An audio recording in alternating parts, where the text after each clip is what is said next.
ಗುರುರ್ಬ್ರಹ್ಮ ಗುರುರ್ವಿಷ್ಣು ಗುರುರ್ದೇವೋ ಮಹೇಶ್ವರಃ ಗುರು ಸಾಕ್ಷಾತ್ ಪರಬ್ರಹ್ಮ ತಸ್ಮೈ ಶ್ರೀ ಗುರವೇ ನಮಃ. ಧ್ಯಾನ ಮೂಲೋ ಗುರುಮೂರ್ತಿ ಪೂಜ್ಯ ಮೂಲೋ ಗುರುಪಾದ ಮಂತ್ರ ಮೂಲೋ ಗುರುವಾಕ್ಯ ಮುಕ್ತಿ ಮೂಲೋ ಗುರುಕೃಪಃ. ಶ್ರೋತ್ರಿಯ ಬ್ರಹ್ಮನಿಷ್ಠ ಸದ್ಗುರು ಬಸವಾನಂದರ ಪಾದಕಮಲಗಳಿಗೂ ಹಾಗೂ ಅವರ ಪ್ರತಿರೂಪದಂಥ ನಿಜಗುಣಪ್ಪನವರ ಪಾದಕಮಲಗಳಿಗೂ ನನ್ನ ದೀರ್ಘದಂಡ ಪ್ರಣಾಮಗಳನ್ನು ಸಲ್ಲಿಸುತ್ತಾ, ಸದ್ಗುರು ಮಾರ್ತಂಡ ಸಾಬಾಯಿ ಸದ್ಗುರುಗಳ ಪಾದಕಮಲಗಳಿಗೂ ಹಾಗೂ ರಾಯಪ್ಪ ಸದ್ಗುರುಗಳ ಪಾದಕಮಲಗಳಿಗೂ ನನ್ನ ದೀರ್ಘದಂಡ ಪ್ರಣಾಮಗಳನ್ನು ಸಲ್ಲಿಸುತ್ತಾ, ಗುರು ಸ್ವರೂಪರಾದಂಥ ನನ್ನ ಪತಿದೇವರಿಗೂ ಕೂಡ ನನ್ನ ದೀರ್ಘದಂಡ ಪ್ರಣಾಮಗಳನ್ನು ಸಲ್ಲಿಸುತ್ತಾ, ಮನದಲ್ಲಿ ಸ್ಮರಿಸಿಕೊಳ್ಳುತ್ತಾ, ತಮ್ಮೆಲ್ಲರಿಗೂ ವಂದಿಸುತ್ತಾ, ಇವತ್ತಿನ ನಿಜಗುಣರು ರಚಿಸಿದಂಥ ಕೈವಲ್ಯ ಪದ್ಧತಿ, ಇದನ್ನು ನಾವು ವಿಚಾರ ಮಾಡ್ತಾ ಇದ್ದೀವಿ ಅಂದರೆ ನಾವು ಬಹಳಷ್ಟು ಪುಣ್ಯಾತ್ಮರು ಅಂತ ಅಂದ್ಕೊಳ್ಬೇಕು, ಭಾಳಷ್ಟು ಧನ್ಯರು ಅಂತ ಕೂಡ ಹೇಳ್ಕೊಳ್ಬೇಕು. ಈ ಕೈವಲ್ಯ ಪದ್ಧತಿ ಒಳಗೆ ನೀತಿ ಕ್ರಿಯಾಚರ್ಯ ಸ್ಥಳ ನಡೆದದ 16ನೆಯ ಪದ ಕೊನೆಯ ನುಡಿಗಳನ್ನು ಹಿಡ್ಕೊಂಡು ಹೇಳಬೇಕಾಗ್ತದೆ. ಏನು ಹೇಳ್ತಾ ಇದ್ದಾರೆ? ಜಗತ್ತಿನ ಒಳಗೆ 100 ಕೋಟಿ ಜೀವಿಗಳದಾವ. ಅವು ಯಾವುದ್ರ ಮೇಲೆ ದ್ವೇಷ ಮಾಡಬೇಡ, ಶತ್ರುತ್ವ ಮಾಡಬೇಡ, ವೈರತ್ವ ಮಾಡಬೇಡಪ್ಪ. ಹಂಗೆ ಮಾಡೋದ್ರಿಂದ ಏನಾಗ್ತದೆ? ನಿನಗೆ ತೊಂದರೆ ಆಗ್ತದೆ, ನಿನಗೆ ತ್ರಾಸಾಗ್ತದೆ. ಮುಂದಿನ ಜನ್ಮ ಪ್ರಾರಬ್ಧ ರೂಪ ಕರ್ಮ ರೂಪವಾಗಿ ನಿನ್ನನ್ನು ಕಾಡ್ತದಪ್ಪ ಅಂತ ಒಳಮಾತು ಹೇಳ್ತಾ ಇದ್ದಾರೆ ಅವರು ನಿಜಗುಂಡ್ರು.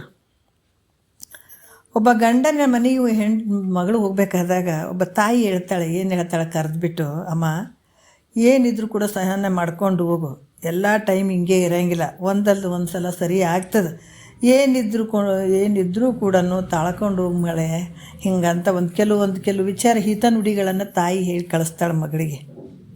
ಅದ್ರಾಗ ಭೂಮಿಗೆ ಬಂದಂಥ ಪ್ರತಿಯೊಂದು ಜೀವಿಗಳಲ್ಲಿ ಅದರಲ್ಲಿ ಮನುಷ್ಯನ ಜನ್ಮ ಭಾಳಷ್ಟು ಶ್ರೇಷ್ಠವಾಗಿರುವಂಥದ್ದು.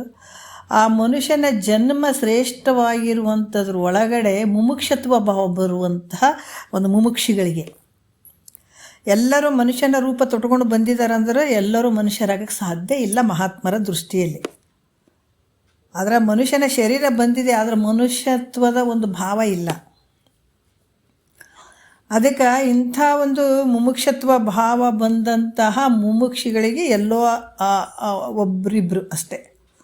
ಅಂಥ ಭಾವ ಬಂದಂಥ ಮುಮುಕ್ಷಿಗಳಿಗೆ ಹಿತ ನುಡಿಗಳನ್ನು, ಒಳಮಾತು, ಕಿವಿ ಮಾತು, ಹಿತದ ಮಾತುಗಳನ್ನು ನಿಜಗೊಂಡು ಹೇಳ್ತಾ ಇದ್ದಾರೆ. ಅದು ಹೆಂಗೆ ಹೇಳ್ತಾ ಇದ್ದಾರೆ ಅಂತಂದ್ರೆ ಶ್ರುತಿ ಸ್ಮೃತಿಗಳ ಒಂದು ಏನು ಪ್ರಮಾಣ ಇಟ್ಕೊಂಡು ಹೇಳ್ತಾ ಇದ್ದಾರೆ.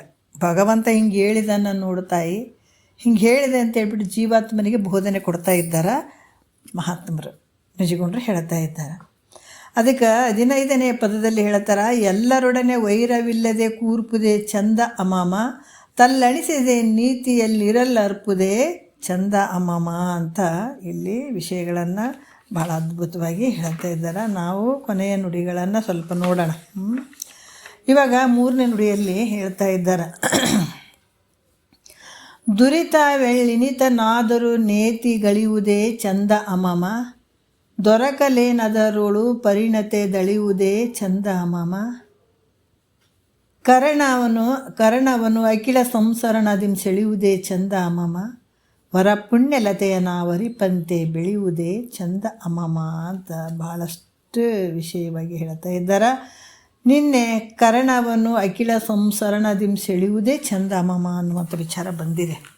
ಯಾಕಂದರೆ ಇಂದ್ರಿಯಗಳು ಏನದವ, ಬಾಹ್ಯದಲ್ಲಿ ಹೋದಂಥ ಇಂದ್ರಿಯಗಳನ್ನು ಅಂತರ್ಮುಖ ಮಾಡಿಕೊಳ್ಳುವಂಥದ್ದು, ನಿಗ್ರಹ ಮಾಡುವಂಥದ್ದು, ಮನಸ್ಸನ್ನು ನಿಗ್ರಹ ಮಾಡುವಂಥದ್ದು ಭಾಳಷ್ಟು ಮುಖ್ಯ ಐತೆ ಅಂತ ಹೇಳ್ತಾ ಇದ್ದಾರೆ ಅವರು ಹೇಳಿದರು.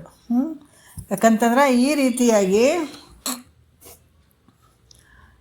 ಎಲ್ಲೆಲ್ಲಿ ಯಾಕಂತಂದ್ರೆ ಹರಿದಾಡುವಂಥ ಮನಸ್ಸಿನ ಸ್ವಭಾವ, ಯಾಕಂದರೆ ಆಕಾಶ ಮತ್ತು ವಾಯುವ ತತ್ವದಿಂದ ಆದಂಥ ಮನಸ್ಸು ಅದು ಒಂದು ಕಡೆ ನಿಲ್ಲುವಂಥದ್ದಲ್ಲ.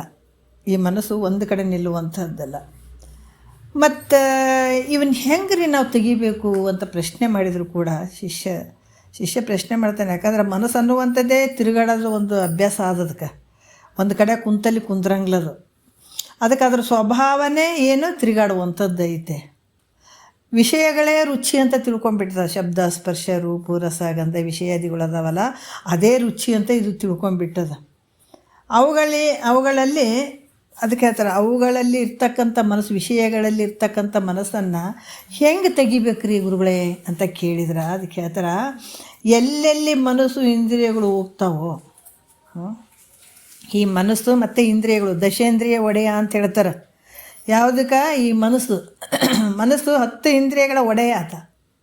ಈ ಕಣ್ಣು ನೋಡುವಂಥದ್ದು ಅಲ್ಲಿ ಮನಸ್ಸಿರಬೇಕು, ಕಿವಿ ಕೇಳುವಂಥದ್ರಲ್ಲಿ ಮನಸ್ಸಿರಬೇಕು, ರುಚಿ ನೋಡುವಂಥದ್ರಲ್ಲಿ ಮನಸ್ಸಿರಬೇಕು. ಹೌದಲ್ಲ? ಎಲ್ಲ ಕಡೆ ಮನಸ್ಸಿದ್ದ.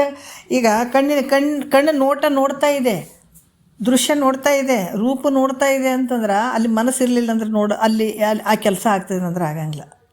ಈಗ ಒಬ್ಬ ಕೂತಿರ್ತಾನೆ, ಕಟ್ಟಿ ಮೇಲೆ ಕೂತ್ಕೊಂಡಿದ್ದಾನೆ, ಇಬ್ಬರು ಒಬ್ಬತ್ತ ದನಗಳನ್ನು ಹೊಡ್ಕೊಂಡು ಹೋದ, ಇನ್ನೊಬ್ಬ ಬಂದು ಕೇಳ್ತಾನೆ, ಇಲ್ಲಿ ಯಾವ್ದಾರು ದನ ಏನಾದ್ರು ಹೊಡ್ಕೊಂಡು ಹೋದ್ರೇನು ಅಂತಾನೆ. ಆತನ ಕಣ್ಣು ಹೆಂಗದವ, ರೋಡಿನ ಮೇಲೆ ಅದಾವ, ಹಿಂಗೆ ನೋಡ್ಕೊತ ಕುಂತಾನೆ. ಆದ್ರೆ ಅವ ಬಂದು ಕೇಳಿದಾಗ ಆತಂತಾನೆ, ಏನಪ್ಪ ನನಗೆ ಗೊತ್ತಾಗಲಿಲ್ಲ, ಏನು ಮಾಡಿದ್ರೆ ನನಗೆ ಗೊತ್ತಾಗಲಿಲ್ಲ ಅಂತಾನೆ. ಯಾಕಂತಂದ್ರೆ ಆತನ ಮನಸ್ಸು ಬೇರೆ ಕಡೆ ಇತ್ತು, ಆ ಕಣ್ಣಿನ ಜೊತೆ ಇರಲಿಲ್ಲ ಮನಸ್ಸು. ಆವಾಗ ಆ ದನ ತೊಗೊಂಡು ಒಬ್ಬ ವ್ಯಕ್ತಿ ಹೋದ್ರೂ ಕೂಡ ಅದಕ್ಕೆ ಗಮನಕ್ಕೆ ಬಂದಿಲ್ಲ, ಯಾಕಂದರೆ ಅಲ್ಲಿ ಮನಸ್ಸಿಲ್ಲ. ಅದಕ್ಕೆ ನೋಟದಲ್ಲಿ, ನೋಡುವಂಥ ರೂಪದಲ್ಲಿ ಆಗಿರ್ಬೋದು, ಕೇಳುವಂಥ ಶಬ್ದದಲ್ಲಿ ಆಗಿರ್ಬೋದು, ಸ್ಪರ್ಶ ಮಾಡುವಂಥದ್ರಲ್ಲಿ ಆಗಿರ್ಬೋದು, ಇವೆಲ್ಲವುಗಳ ಜೊತೆ ಮನಸ್ಸಿದ್ದಾಗ ಅಲ್ಲಿ ಕೆಲಸ ಆಗ್ತದೆ. ಅದಕ್ಕೆ ಈ ಮನಸ್ಸು ಇಂದ್ರಿಯಗಳು ಏನಾಗಿದ್ದಾವ, ಬಾಹ್ಯದಲ್ಲಿ ಹೋಗ್ತಾ ಇದ್ದಾವಲ್ಲ, ಎಲ್ಲೆಲ್ಲಿ ಇಂದ್ರಿಯಗಳು ಹೊರಗೆ ಹೋಗ್ತಾವೋ ಅವುಗಳಿಗೆ ದೋಷ ದರ್ಶನವನ್ನು ಮಾಡಿಸ್ತಕ್ಕಂಥದ್ದು ಮುಖ್ಯ. ಇಂದ್ರಿಯಗಳ ಜೊತೆ ಮನಸ್ಸು ಸೇರಿಕೊಂಡು ಎಲ್ಲೆಲ್ಲಿ ಹೊರಗೆ ಹೋಗ್ತದ ಅವುಗಳಲ್ಲಿ ದೋಷವನ್ನು ಕಂಡಿಡಿಸ್ಬೇಕು. ಅದಕ್ಕೆ ಅಂದ್ರೆ ವಿಷಯಗಳಲ್ಲಿ ಹೋಗೋದ್ರಿಂದ ಆಗ್ತಕ್ಕಂಥ ಹಾನಿ, ಶಬ್ದಕ್ಕೆ ಮರಳಾಯಿತು ಅಂದಾಗ, ರೂಪಕ್ಕೆ ಮರಳಾಯಿತು ಅಂದಾಗ, ಆ ರುಚಿಗೆ ಮರಳಾಯಿತು ಅಂದಾಗ ಒಂದೊಂದು ಜೀವಿಗಳು ಪ್ರಾಣವನ್ನು ಕೊಟ್ಟುಬಿಟ್ಟಿದ್ದಾವ. ಆದರೆ ಇದರಿಂದ ನೀನು ಸುಖ ಐತೇನೋ, ರೂಪ ನೋಡ್ತಿದ್ದಿ, ಎಷ್ಟೊತ್ತು ನೋಡ್ತಿದ್ದಿ, ಎಷ್ಟೊತ್ತು ಆನಂದ ಪಡ್ತಿದ್ದಿ, ಅದು ಕ್ಷಣಿಕ. ಶಬ್ದ ಕೇಳ್ತಿದ್ದಿ, ಅದು ಎಷ್ಟೊತ್ತು, ಅದು ಕ್ಷಣಿಕ. ವಿಷಯಾದಿಗಳು, ಹೆಂಡತಿ, ಮಕ್ಕಳು, ಇವೆಲ್ಲ ಕ್ಷಣಿಕದ. ಹೆಂಡತಿ ಶಾಶ್ವತ ಅದಳ, ನಿನಗೆ ಗೊತ್ತದ. ಯಾಕಂದರೆ ಪ್ರತಿಯೊಬ್ಬ ವ್ಯಕ್ತಿಗೆ, ಭೂಮಿ ಮೇಲೆ ಬಂದಂಥ ವ್ಯಕ್ತಿ ಪ್ರತಿಯೊಬ್ಬರಿಗೆ ಗೊತ್ತದ, ಒಂದು ಸಲ ನಾವು ಹೋಗ್ತೀವಿ ಅನ್ನುವಂಥದ್ದು. ಒಂದು ಸಲ ಪ್ರತಿಯೊಬ್ಬರಿಗೂ ಗೊತ್ತು. ಅದಕ್ಕೆ ತತ್ವ ಎಲ್ಲ ಕಡೆ ಅಡಿಗೆದ, ಆದರೆ ಅಜ್ಞಾನ ಅನ್ನುವಂಥದ್ದು ಭಾಳ ಗಟ್ಟಿಯಾಗ್ಯದ. ಆ ಕಬ್ಬಿಣ ನೋಡ್ರಿ, ಕಬ್ಬಿಣ ಈ ಸರ್ಪಳಿ ಒಂದೊಂದು ಜಾತ್ರೆ ಒಳಗೆ ಎಳಿತಿರ್ತಾರಲ್ಲ, ಕಬ್ಬಿಣ ಇದು ಏನಂತಾರೆ ಅದಕ್ಕೆ, ಕಬ್ಬಿಣದ ಸರ್ಪಳಿ ಎಳಿಬೇಕಾದ್ರೆ ಅದು ಒಂದೊಂದು ಸಲ ಬೇಗ ಹರಿದು ಹೋಗ್ಬಿಡ್ತದೆ, ಅದು ಕಿತ್ತುತ್ತದೆ. ಆದರೆ ಇದು ಅಜ್ಞಾನ ಅನ್ನುವಂಥದ್ದು ಅಷ್ಟು ಬೇಗ ಕಿತ್ತುವಂಥದ್ದಲ್ಲ. ಇದು ಅಷ್ಟೇ ಎಲ್ಲ ಗೊತ್ತಿದ್ದರೂ ಕೂಡ ಆದರೆ ಅಜ್ಞಾನ ಮರೆಮಾಚಿ ಬಿಡ್ತದೆ, ವಿಷಯವನ್ನು ಮರೆಮಾಚಿ ಬಿಡ್ತದೆ. ಹಾಗಾಗಿ ಇಲ್ಲಿ ಕೂಡ ಏನು ಹೇಳ್ತಾರೆ, ವಿಷಯಗಳಲ್ಲಿ ಹೋಗುವುದರಿಂದ ಆಗ್ತಕ್ಕಂಥ ಹಾನಿ ಮತ್ತು ಮುಂದೆ ಅವುಗಳಿಂದ ಆಗ್ತಕ್ಕ ದುಃಖಗಳನ್ನು ತೋರಿಸಿ, ಅದನ್ನು ವಿಷಯಾದಿಗಳು ಸುಖ ಅದಾವೇನಪ್ಪ ಅಂದ್ರೆ ಸುಖ ಅಲ್ಲ. ನಮಗೆ ನೋಡ್ರಿ, ಇದು ಶಾಸ್ತ್ರ ಎಷ್ಟು ಖುಷಿ ಆಗ್ತದೆ, ಕೇಳೋಕ್ಕೂ ಖುಷಿ ಆಗ್ತದೆ, ಹೇಳೋಕ್ಕೂ ಖುಷಿ ಆಗ್ತದೆ. ಈ ನಮ್ಮನ್ನು ಬಿಟ್ಟು ಎಲ್ಲರೂ ಏನಾರು ಅದಾವೇನ್ರಿ ವಿಚಾರಗಳು? ನಮ್ಮೊಳಗಿರುವಂಥವು ನಾವೇನು ಗಟ್ಟಿಯಾಗಿ ಹಿಡ್ಕೊಂಡು ಕುಂತೀವಿ, ಬಿಡಲಾರ್ದ ಒಳಗೆ ಇದೇ ಸತ್ಯ ಅಂತ ಕುಂತೀವಲ್ಲ. ಮಹಾತ್ಮರು ಹೇಳ್ತಾರೆ, ಅದು ಸತ್ಯ ಅಲ್ಲೋ, ಅದನ್ನು ನಂಬಬೇಡ. ಅದನ್ನು ನಂಬಬೇಡ ಅಂದರೂ ಕೂಡ ನಾವು ಅಷ್ಟು ನಂಬಿಕೆ ಬಿಡ್ತೀವೇನು ಅಂತಂದರೆ ಇಲ್ಲ, ಗಟ್ಟಿಯಾಗಿ ಹಿಡ್ಕೊಂಡು ಕುಂತೀವಿ, ಅಷ್ಟು ಗಟ್ಟಿ ಅದದು ಅಜ್ಞಾನ ಅನ್ನುವಂಥದ್ದು. ಇದಕ್ಕೆ ಹೇಳ್ತಾರೆ ನೋಡ್ರಿ, ಕೆಲವೊಂದೊಂದು ಸಲ ಕೆಲವು ವಿಚಾರಗಳು ಬರ್ತಾವೆ. ಹೆಂಗಂದ್ರೆ ಸಿದ್ಧಾರೂಢರ ಒಂದು ವಿಚಾರದಲ್ಲೇ ಕೆಲವು ವಿಚಾರಗಳನ್ನು ಹೇಳ್ತಾರೆ. ಚನ್ಮಲ್ಲಪ್ಪ ಅಂತ ಅವ್ರ ಹೆಸರು ಐತದ. ಗುರುಸೇವೆ ಆತಂದು ಹಿಂದಿನ ಸಂಸ್ಕಾರ ಇರ್ತದೆ. ಇಲ್ಲಿ ಏನಂದ್ರೆ ಗಂಡ ಹೆಂಡತಿ ಇಬ್ಬರು ಕೇಳ್ತಾರೆ ಅಂದ್ರೆ ಭಾಳ ಧನ್ಯರು ಅನ್ಬೇಕು. ಗಂಡ ಏನಾದರೂ ಈ ಒಂದು ಶಾಸ್ತ್ರವನ್ನು ಕೇಳ್ತಾ ಇದ್ದ, ಗುರು ವಾಕ್ಯವನ್ನು ಕೇಳ್ತಾ ಇದ್ದ, ಗುರು ಸೇವಾದಿಗಳನ್ನು ಮಾಡ್ತಾ ಇದ್ದಂದ್ರೆ ಹೆಂಡತಿ ತಿಳ್ಕೊಂಡು ಆ ಎಳೆಗೆ ಬಂದುಬಿಡ್ಬೇಕು. ಒಂದು ಆತ ಕೇಳಕತ್ತ ನಾನು ಯಾಕೆ ಹೋಗ್ಬೇಕು ಅನ್ನುವಂಥ ಭಾವ ಇರಬಾರ್ದು. ಯಾಕಂದ್ರೆ ಆಕೆ ನಷ್ಟ ಮಾಡ್ಕೊಂಡ್ಬಿಡ್ತಾಳೆ, ಹೆಂಡತಿ ಆದಾಕಿ. ಹೆಂಡತಿ ಇಂಥ ಭಾವದಾಗದಳ, ಗುರು ಸೇವೆ ಮಾಡಬೇಕು, ಇಂಥ ತತ್ವವನ್ನು ಅರ್ಥಕೊಳ್ಬೇಕು, ಇದನ್ನು ಮುಂದುವರಿಸ್ಬೇಕು, ಯಾಕಂದ್ರೆ ನಾನು ಧನ್ಯ ಆಗಬೇಕು ಈ ಜನ್ಮ ಅಂತ ಅನ್ನುವಂಥ ಭಾವ ಹೆಂಡತಿಗಿದ್ದಿದ್ರಾಗ ಮುಂದುವರೆದಿದ್ದಳಂದ್ರೆ ಗಂಡ ಆದವ ಆ ಹೆಂಡತಿ ಎಳೆಯಾಗ ಹೋಗಬೇಕು. ಯಾಕಂತಂದ್ರೆ ಇದು ಸಾಮಾನ್ಯ ಕೆಲಸ ಅಲ್ಲ, ಅದಕ್ಕೆ ಸಂಘ ಅನ್ನುವಂಥದ್ದು. ಇಲ್ಲಿ ಗಂಡನೂ ಹೆಚ್ಚಲ್ಲ, ಹೆಂಡತಿಯೂ ಹೆಚ್ಚಲ್ಲ, ಇಬ್ಬರು ಸಮಾನರೇ. ಒಬ್ಬರು ಎಳೆಯುವಾಗ ಒಬ್ಬರು ಎಳಿ ಒಳಗೆ ಒಬ್ಬರು ಹೋದ್ರೆ ಏನಾಗ್ತದೆ, ಧನ್ಯರಾಗ್ತಾರೆ. ಆತನ ಜೀವನ, ಗಂಡನ ಜೀವನನೂ ಧನ್ಯ ಆಗ್ತದೆ, ಹೆಂಡತಿ ಜೀವನನೂ ಧನ್ಯ ಆಗ್ತದೆ. ಈತ ಏನು ಮಾಡೋದ, ಆ ಭಕ್ತ ಸಿದ್ಧಾರೂಢರ ಹತ್ರನೇ ಭಾಳಷ್ಟು ಪೂಜೆ ಪುರಸ್ಕಾರ ಎಲ್ಲ ಮಾಡ್ತಾ ಇರ್ತಾನೆ. ಅವ್ರ ಸೇವೆಗಳನ್ನು ಮಾಡ್ತಿರ್ತಾನೆ ನಿಂತು. ಹೆಚ್ಚಾಗಿ ಒಂದು ದಿವಸದಾಗ ಒಂದು ಮುಕ್ಕಾಲು ಭಾಗ ಗುರುನಾಥನ ಸೇವೆ ಒಳಗೆ ಇರ್ತಾನೆ. ಆತನ ಸಂಸ್ಕಾರ ಹಂಗಿರ್ತದೆ. ಆವಾಗ ಹೆಂಡ್ತಿಗೆ ಸಿಟ್ಟು ಬರಕತ್ತು. ಏನು ಮನೆ ಅನ್ನಂಗಿಲ್ಲ, ಸಂಸಾರ ಅನ್ನಂಗಿಲ್ಲ, ತಂದಾಕೋದಿಲ್ಲ, ಏನಂತ ಕೇಳೋಂಗಿಲ್ಲ, ಬರೀ ಮಠ ಮಠ ಮಠ ಅಂತ ಹೋಗ್ತದ, ಗುರುಗಳು ಸೇವೆ ಮಾಡ್ತದ, ಬರೀ ಅಲ್ಲೇ ಇರ್ತದ. ಎಂಥ ದರಿದ್ರದವನ್ನ ಮದುವೆ ಆಗಿಬಿಟ್ಟೆ ನಾನು. ಒಂದು ಒಳ್ಳೆ ಸೀರೆ ಅಂತಂದ್ರೆ ಸೀರೆ ಇಲ್ಲ, ಒಂದು ಸೀರೆ ಇಲ್ಲ ಅಂತಂದ್ರೇನು, ಐಷಾರಾಮಿ ಜೀವನ ನನಗಿಲ್ಲ, ಒಡವೆ ವಸ್ತ್ರಾದಿಗಳು ನನಗಿಲ್ಲ, ಏನೂ ಇಲ್ಲ. ಒಂದು ಬಂಗಾರ ಏನಾರು ತಂದು ಕೊಡ್ತಾನ, ಮಾಡಿಸ್ತಾನ, ಅದು ಇಲ್ಲ, ಏನೇನಿಲ್ಲ. ಇಂಥ ದರಿದ್ರದವನ್ನ ನಾನು ಮದುವೆ ಆದೆ ಅಂತ ಭಾಳಷ್ಟು ದುಃಖ ಮಾಡ್ಕೊತಿರ್ತಾಳೆ, ಕೋಪ ಮಾಡ್ಕೊತಿರ್ತಾಳೆ. ಬಂದಾಗ ಬೈತಿರ್ತಾಳೆ ಅದಕ್ಕೆ.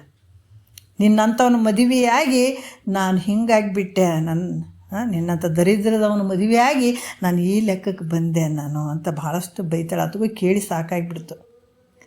ನೀನು ಮಾತಿಗೆ ಹಿಂಗೆ ಅಂತೀಯಲ್ಲ, ದರಿದ್ರದವ ಅಂತ ಹೇಳ್ತಿದ್ದಿ, ನನಗೆ ಭಿಕಾರಿ ಅಂತ ಹೇಳ್ತಿದ್ದಿ ಅಂದಾಗ ನಿನಗೆ ನಾ ಭಿಕಾರಿಯಾಗೆ ತೋರಿಸ್ತೀನಿ ಅಂದನು. ನೋಡ್ರಿ, ಅದು ನಾ ಭಿಕಾರಿಯಾಗೆ ತೋರಿಸ್ತೀನಿ ನಿನಗೆ.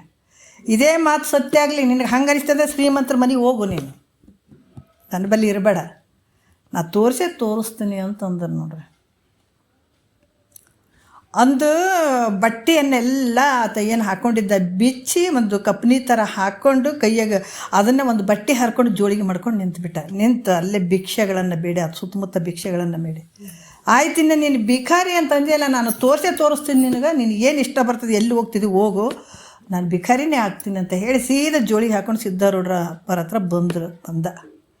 ಯಾಕೋ ಏನಾಯ್ತೋ ನಿನಗೆ ಹಿಂಗೆ ಬಂದು ಅಂತಂದ. ಅಪ್ಪ, ಇವತ್ತು ನನ್ನ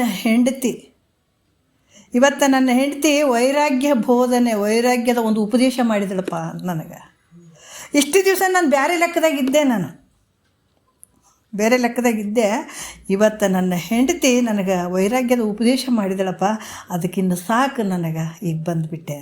ನನ್ನನ್ನು ನಿಮ್ಮ ಪಾದದಲ್ಲಿಟ್ಟು ಸ್ವೀಕಾರ ಮಾಡು, ನನಗೆ ನೀವು ಒಪ್ಕೊಳ್ರಪ್ಪ ನನ್ನ ಅಂತ ಪರಿಯಾಗಿ ಕೇಳ್ಕೊಂಡ್ರು ಯಾರು ಆ ವ್ಯಕ್ತಿ. ಕೇಳ್ಕೊಂಡುಗಳೇ ಖುಷಿ ಆಯಿತು ಸಿದ್ಧಾರೂಢರಿಗೆ. ಆಯ್ತಪ್ಪ, ನೀ ಹೇಳ್ದಂಗೆ ಆಗಲಿ, ಮಾಡಿ ಇಲ್ಲೇ ಇದ್ಕೊಂಡು ಸೇವಾದಿಗಳನ್ನು ಮಾಡಪ್ಪ ಅಂತಂದ್ರಂತ. ಎಂಥ ಭಾವ ರೀ, ಎಂಥ ಭಕ್ತಿ ಇರ್ಬೋದು. ಅಲ್ಲೇ ಇದ್ಕೊಂಡು ಎಂತೆಂಥ ಸೇವೆಗಳನ್ನು ಮಾಡಿದ ಆತ. ಪ್ರತಿಯೊಂದಕ್ಕೂ ಒಂದಿಷ್ಟು ತೊಂದರೆ ಆಗ್ಲಾರ್ದಂಗೆ ಅವ್ರ ಕೈ ಹಿಡಿದು ನಡ್ಕೊಳ್ಳೋದು, ಅವ್ರದ್ದು ಊಟದ್ದಾಗಲಿ ಪ್ರತಿಯೊಂದರಲ್ಲಿ ನೋಡ್ತಾ ಇದ್ದ. ಅದು ನಿಮ್ಗೆಲ್ಲರಿಗೂ ಗೊತ್ತಿರ್ತದೆ. ಸಿದ್ಧಾರೂಢರ ಚರಿತ್ರೆಯಲ್ಲಿ ಕೆಲವೊಂದು ವಿಷಯಗಳು ಎಲ್ಲ ಬರ್ತಾವೆ. ಮಲಗಿದಾಗ ಒಂದು ಉದಾಹರಣೆ ನೋಡ್ರಿ, ಎಂಥ ಒಂದು ಭಕ್ತಿಭಾವ ಗುರುವಿನ ಮೇಲೆ ಅಂತಂದ್ರೆ, ಮಲಗಿದಾಗ ಒಂದು ಸರ್ಪ ಬಂತು ದೊಡ್ಡದು. ಇವರು ಮಲಗಿದ್ರು, ಇನ್ನು ಗುರುಗಳಿಗೆ ಇನ್ನು ಕಚ್ಚಿ ಬಿಡ್ತದ, ಆ ಶಬ್ದ ಮಾಡಿದ್ರೆ ಅವ್ರಿಗೆ ಎಚ್ಚರಿಕೆ ಆಗಿಬಿಡ್ತದ, ಅವರು ಆರಾಮಾಗಿ ಮಲಗಲಿ ಅಂತ ಹೇಳಿ ಬಡ್ದಾಡಿ ಎದ್ದು ಆ ನಾಗರ ಹಾವು, ದೊಡ್ಡದು ಹಾವು, ಆ ಸರ್ಪವನ್ನು ಗಟ್ಟಿಯಾಗಿ ಹಿಡ್ಕೊಂಡು ಸುಮ್ಮನೆ ಬಾಯಿ ಮುಚ್ಚಿಕೊಂಡು ಹೊರಗಡೆ ಒಗಿಬೇಕಾದಾಗ ಅದು ಕಚ್ಚೇ ಬಿಡ್ತದೆ. ಹಾವು ಕಚ್ಚಿದ್ರು ಕೂಡ ಒಂದು ಚೂರು ಮಿಸಗಲಿಲ್ಲ ಅದು. ಎಂಥ ಭಕ್ತಿ ರೀ ಇದು. ಅಷ್ಟೇ ಮಲಗಿದ, ಚಕ್ರ ಬಂತು, ಅದಕ್ಕೆ ವಿಷ ಮೈ ತುಂಬ ಹತ್ತಿತು, ಮಲಗಿಬಿಟ್ಟ. ಆವಾಗ ಸಿದ್ಧಾರೂಢರು ಯಾಕೋ ಕಾಣ್ತಾ ಇರಲಿಲ್ಲ ಅಂಥೇಳಿ ಎಲ್ಲ ಕಡೆ ನೋಡಿಬಿಟ್ಟು ಹೊರಗೆ ಬಂದು ನೋಡ್ತಾರ, ಇದು ಮಲಗಿದ್ದ ಅನ್ಕಾನ್ಸಿಯಸ್ ಅಂದ್ರೆ ಎಚ್ಚರಿಕೆ ಇರಲಿಲ್ಲ. ಆವಾಗ ಬಂದು ನೋಡ್ತಾರ, ಇದೇನಾಯಿತು ಗೊತ್ತಾಯಿತು ಅವರಿಗೆ, ಹಿಂಗಾಗಿದೆ ಅಂತ ಗೊತ್ತಾದ್ಮೇಲೆ ಆವಾಗ ಅವ್ರಂದ್ರೆ ಏನು ಗತಿ ಆದ್ರೆ ಇಂಥ ಗುರುವಿನ ಹತ್ರ ಇದ್ಕೊಂಡು ಹಿಂಗೆ ಆಯ್ತಲ್ಲ ಅಂತ ಅನ್ನುವಂಥ ಭಾವ ಬಂದುಬಿಡ್ತದೆ ಎಲ್ರಿಗೆ ಅಂತ ಹೇಳಿ ಅವರು ಕರುಣೆಯಿಂದ ಆತನಿಗೆ ಏನು ಒಂದು ಆ ಮಂತ್ರದ್ದಾಗಲಿ ಅದು ಅವರ ಮೈ ಮೇಲೆಲ್ಲ ಸ್ಪರ್ಶ ಮಾಡಿ ಅದನ್ನು ಅವರು ನಿವೃತ್ತಿ ಮಾಡಿದರು ಅಂತ ಕೆಲವು ವಿಚಾರಗಳು ಬರ್ತದೆ. ಭಾವ ಹೆಂಗಿರುತ್ತೆ ನೋಡ್ರಿ, ಮನಸ್ಥಿತಿ ಹಂಗಿರ್ತದೆ. ಹಾಗಾಗಿ ನನಗೆ ಒಂದು ನೆನಪು ಬರ್ತದೆ. ನಾನು ಚಿಕ್ಕವಳು ಒಂದು 7ನೇದು 8ನೇ ಕ್ಲಾಸ್ ಓದ್ತಾ ಇರಬೇಕಾದಾಗ ನಾ ಒಂದು ಅಂಗಡಿಗೆ ಅಲ್ಲೇ ಒಂದು ಹತ್ತಿರ ಒಂದು ಸ್ವಲ್ಪ ದೂರ ಬಸ್ ಸ್ಟ್ಯಾಂಡ್ ಬರ್ತದೆ, ಅಲ್ಲಿ ಅಂಗಡಿಗೆ ನಾನು ಹೋಗಿದ್ದೆ.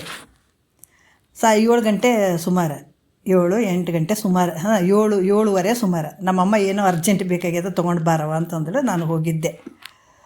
ಹೋದಾಗ 7-7:15 ಸಮಯ. ಯಾಕಂದ್ರೆ ಆ ವಿಚಾರಗಳು ಕೇಳಿದಾಗ ಮನಸ್ಸಿಗೆ ಭಾಳಷ್ಟು ಇದಾಗ್ತದಲ್ಲ, ಎಂತೆಂಥ ಮನಸ್ಸುಗಳು ಅನ್ನಿಸ್ಬಿಡ್ತದೆ. ಅಲ್ಲಿ ಹೋದಾಗ ನೋಡ್ರಿ, ನಾನು ಹೋಗಿ ತರಬೇಕಂತ ಹೋಗಿದ್ದೆ. ಲೈಟ್ಗಳು ಇದ್ದು, ಲೈಟ್ ಪಟ್ಟನ ಲೈಟ್ ಹೋಗಿತ್ತದು. ನಾನು ತರಕ್ಕೆ ಹೋಗ್ಯದ. ನಮ್ಮ ಅಮ್ಮ ಅಂದಳು, ಲೈಟ್ ಹೋಗ್ಯದಲ್ಲ, ಮಗಳು ಒಬ್ಬಳೇ ಬರ್ತಾಳ, ಹೆಂಗೆ ಬರ್ತಾಳೋ ಹೆಂಗಿಲ್ಲ ಅಂತ ಆ ಕತ್ತಲಿನಲ್ಲಿ ಬಂದಳು ದಾರಿಗೆ.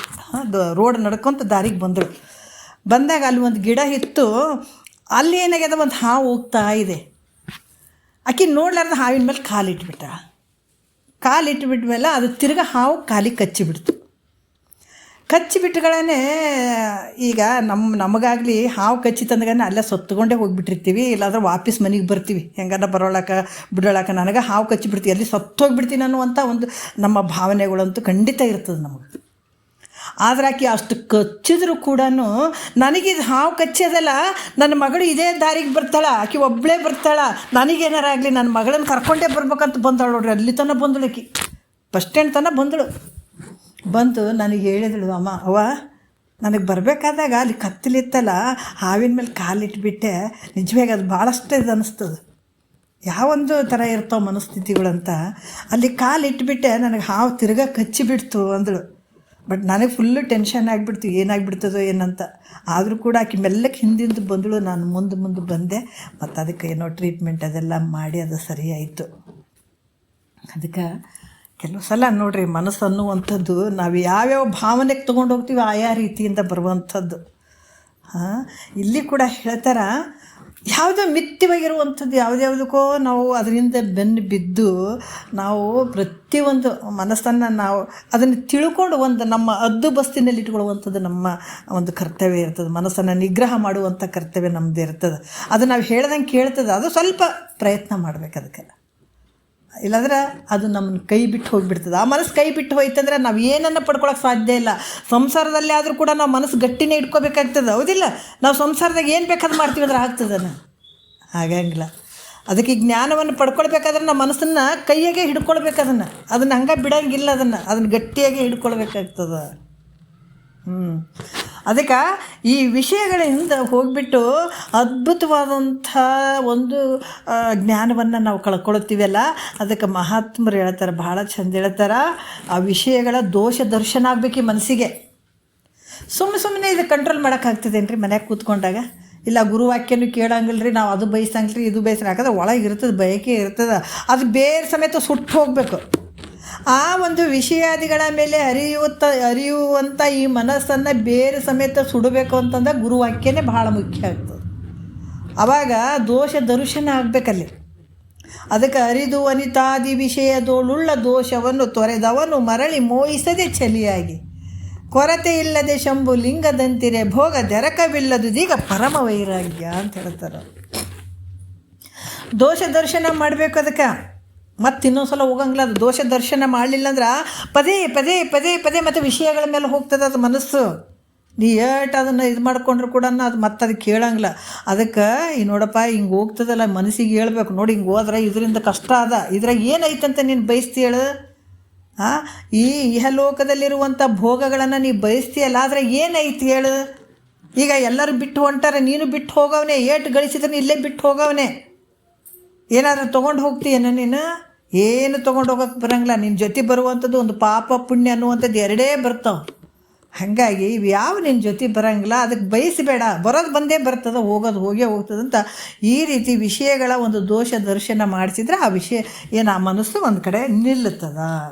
ಈ ರೀತಿಯಾಗಿ ಹೇಳುವಂಥದ್ದು. ನಾವು ಉದಾಹರಣೆ ಸ್ವಲ್ಪ ಹೇಳಿದಾಗಾದರೂ ಕೂಡ ನೋಡ್ರಿ, ಮುಷ್ಟಾನ್ ಭೋಜನ ಊಟ ಮಾಡ್ಬೇಕಂತ ನಾವು ಬೆಳಗ್ಗೆ ಯಾರೋ ಹೇಳಿದಾರಪ್ಪ ಊಟಕ್ಕೆ, ಮಧ್ಯಾಹ್ನ ಊಟನೇ ಮಾಡಂಗಿಲ್ಲ, ಇಲ್ಲರಿ ಅವ್ರು ಊಟಕ್ಕೆ ಹೇಳ್ಯಾರಿ ಅದಕ್ಕೆ ಹೊಂಟೀವ್ರಿ ಅಂತ ಮುಂಜಾನೆಲಿಂದ ನಾವು ಆಸೆ ಇಟ್ಕೊಂಡು ಕುಂತು ಮತ್ತು ಹೋಗ್ತೀವಿ. ಊಟಕ್ಕೆ ಹೋಗ್ಬೇಕಾದಾಗ ದಾರಿಯಲ್ಲಿ ಒಂದಿಬ್ಬರು ಬಂದುಬಿಟ್ಟು, ಅಲ್ಲ ನೀವೆಲ್ಲ ಊಟಕ್ಕೆ ಹೋಗ್ತೀರಿ ಖರೆ, ನಾವು ಹೋಗಿ ಬಂದೀವಪ್ಪ, ಆದ್ರೆ ಒಂದು ಚೂರು ವಿಷ ಮಿಶ್ರಿತ ಆಗ್ಯದಂತ ಅದ್ರಾಗ, ಅದು ಮತ್ತು ಉಂಡ್ರೆ ಏನೇನು ಆಗ್ತದನ ಹಿಂಗೆ ಐತಿ ನೋಡು, ಇರೋದು ಮಾತ್ರ ಭಾಳ ಚಂದ ಮುಷ್ಟಾನ ಭೋಜನ ಅದು ಎಲ್ಲೋ ಒಂದು ಚೂರು ಸ್ವಲ್ಪ ವಿಷಯ ಅದಂತಂದಾಗ ನಾವು ಹೋಗ್ತೀವಿ ಅಂತ ನೋಡ್ರಿ, ಅದೆಲ್ಲ ಪಕ್ಕ ಹಿಡ್ಕೊಂಡ್ಬಿಡ್ತೀವಿ. ಸತ್ತೋ ಅಂಥದಕ್ಕೆ ಮಾತ್ರ ನಾವು ಸತ್ತೋಗ್ಬಿಡ್ತೀವಿ ಅಂತ ಹಿಂದಕ್ಕೆ ಗಪ್ಪನ ತಿರುಗಿಬಿಡ್ತೀವಿ. ಗುರು ಹೇಳಕತ್ತೇನ ನೋಡು, ನೀ ಹಿಡ್ದದ್ದೆಲ್ಲ ಸತ್ತು ಹೋಗುವಂಥದ್ದದ, ಭಾಳ ಕಷ್ಟ ಐತೆ ಅಂದ್ರೆ ಅವ್ರು ಹಂಗೆ ಹೇಳ್ತಾರೆ, ನಾವು ಹಿಂಗೆ ಮಾಡ್ತೀವಿ ಅಂತೀವಲ್ಲ, ಇದು ಅಜ್ಞಾನ. ಇದಕ್ಕೆ ಮಾತ್ರ ಗಪ್ಪನ ತಿರುಗೇ ಬಿಡ್ತೀವಿ. ವಿಷಯ ಐತಂತಪ್ಪ ಇವನು, ಹಂಗೆ ಉಪವಾಸ ಇದ್ರೂ ಪರವಾಗಿಲ್ಲ, ನಾವೇನು ಅಲ್ಲಿ ಹೋಗೋದೇ ಬೇಡ, ಬರ್ರಿ ಹೋಗ್ಬೇಡ್ರಿ, ಯಾರು ಬರ್ರಿ ಹೋಗಮ್ಮ ನಡ್ರಿ ಕಡೆ ಹಿಂದಕ್ಕೆ ಹೋಗಮ್ಮಂತೀವಿ. ಎಲ್ಲರೂ ಮುಂದಕ್ಕೆ ಹೋಗ್ತೀವಿ, ಹೆಜ್ಜೆ ಇಡ್ತೀವೇನೆ ನಾವು. ಶರೀರ ಮುಂದಕ್ಕೆ ಹೋದ್ರೂ ಕೂಡ ಮನಸ್ಸು ಮುಂದಕ್ಕೆ ಹೋಗಂಗಿಲ್ಲ ನೋಡ್ರಿ, ಭಾಳ ಒತ್ತಾಯಿಂದ ಹೋದ್ರೂ ಕೂಡ ಮನಸ್ಸು ಹಿಂದಕ್ಕೆ ತಿರುಗಿಬಿಡ್ತೀವಿ. ಯಾಕೆ ವಿಷಯ ಐತಂತ ಗೊತ್ತಾಗ್ಬಿಡ್ತದೆ.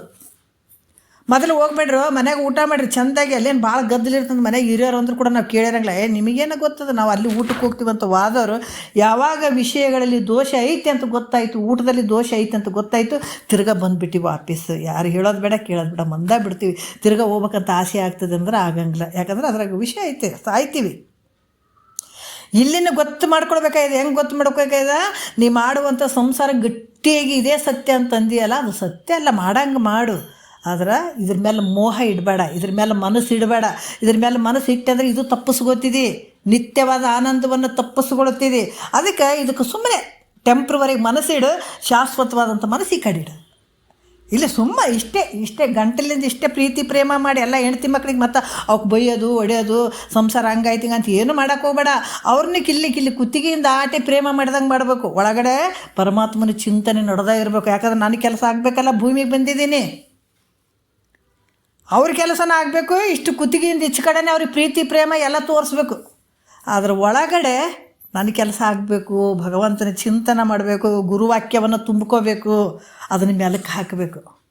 ಇದನ್ನು ಯಾವಾಗ ಮೆಲಕ್ಕೆ ಹಾಕ್ತಾ ಬಂದೀವಿ ಅಂದಾಗ ಸಂಸಾರ ಚಿಂತೆಗಳು ಏನಾಗ್ತಾವ, ಅಲ್ಲೋಲ ಕಲ್ಲೋಲ ಅವು ಬರೋದೇ ಇಲ್ಲ, ನೀನು ಯೋಚನೆ ಬರೋಂಗಿಲ್ಲ. ಇಲ್ಲಿ ಒಳಗೆ ಇದನ್ನು ಇಟ್ಕೊಂಡ್ಬಿಟ್ಟೆ ಅಂದ್ರೆ ಅವು ಬರೋಂಗಿಲ್ಲ, ಎದುರು ಬಿಡ್ತಾವೆ.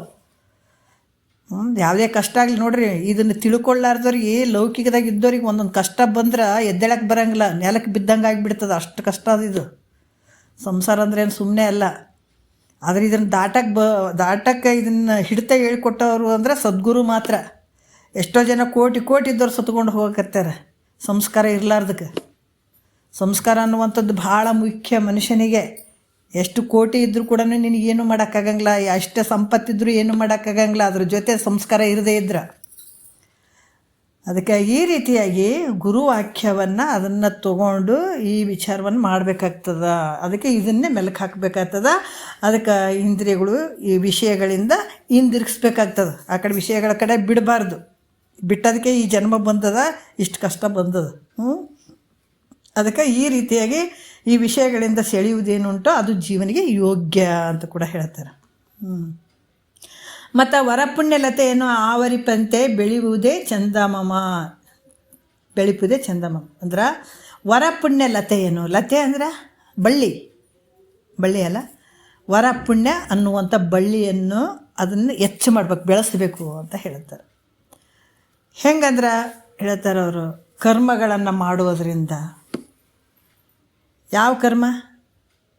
ನಮ್ಮ ಮನಸ್ಸಿಗೆ ಬಂದಂಥ ಕರ್ಮನು, ನಮ್ಮ ಮನಸ್ಸಿಗೆ ಬಂದಂಥ ಕರ್ಮ ಅಲ್ಲ. ತಿಳ್ಕೋಬೇಕು. ವೇದಗಳಲ್ಲಿ ಹೇಳಿದಂಥ ವಿಚಾರಗಳನ್ನು, ಈ ಕರ್ಮಗಳನ್ನು ಮಾಡೋದರಿಂದ ಯಾವ ಸಂಸ್ಕಾರ ನಮ್ಮಲ್ಲಿ ಬರ್ತದೋ ಅದು ಪುಣ್ಯ ಅಂತ ಹೇಳಿಸ್ಕೊಳ್ತದೆ. ವೇದಗಳಲ್ಲಿ ಹೇಳಿದಂಥ ವಿಚಾರಗಳೇನು ಅದಾವ ಅದನ್ನು ಮಾಡುವಂಥದ್ದು, ಆ ಸಂಸ್ಕಾರ ಉತ್ಪತ್ತಿ ಆಗ್ತದೆ ನಮಗೆ. ಕರ್ಮಗಳನ್ನು ಮಾಡೋದರಿಂದ ಸಂಸ್ಕಾರ ಉತ್ಪತ್ತಿ ಆಗ್ತದೆ, ಅದು ಪುಣ್ಯ ಅಂತ ಹೇಳಿಸ್ಕೊಳ್ತದೆ. ಮತ್ತು ವೇದಗಳಲ್ಲಿ ನಿಷೇಧ ಅಂದರೆ ಕೆಲವು ವೇದಗಳಲ್ಲಿ ಇಂಥ ಕೆಲಸಗಳನ್ನು ಮಾಡು, ಇಂಥ ಕೆಲಸಗಳನ್ನು ಮಾಡಬೇಡ ಅಂತ ಹೇಳ್ತಾರೆ. ಈಗ ಉದಾಹರಣೆ, ಎಂತೊಲಿವನು ತನಗಿನ್ನೆಂತೊಲಿವನು, ತ್ರಯದ ದೋಷ ಮಿರೆ ಕಂತು ಕಾಲ ಪುರ ವೈರಿ ಗುರು ಶಂಭುಲಿಂಗ ನಿನಗೆ ಎಂತೊಲಿವನು ಅಂತ ಅದ್ರಾಗ ಬರ್ತದೆ. ಅಲ್ಲಿ ಕೂಡ ಭಾಳಷ್ಟು ವಿಚಾರಗಳು ಬರ್ತಾವಲ್ಲಿ. ಯಾಕಂದ್ರೆ ಈ ಶರೀರದಿಂದ ಮಾಡುವಂಥದ್ದು ಪಾಪ ಆಗಿರ್ಬೋದು, ಮತ್ತು ವಾಣಿಯಿಂದ ಮಾಡುವಂಥದ್ದಾಗಿರ್ಬೋದು, ಆಮೇಲೆ ಇದು ಮನಸ್ಸಿನಿಂದ ಮಾಡುವಂಥದ್ದಾಗಿರ್ಬೋದು, ಇವೆಲ್ಲ ಪಾಪಕ್ಕೆ ಜಮ ಆಗಿರುವಂಥದ್ದು ದುರಿತ ಕರ್ಮಗಳು ಮಾಡೋದರಿಂದ.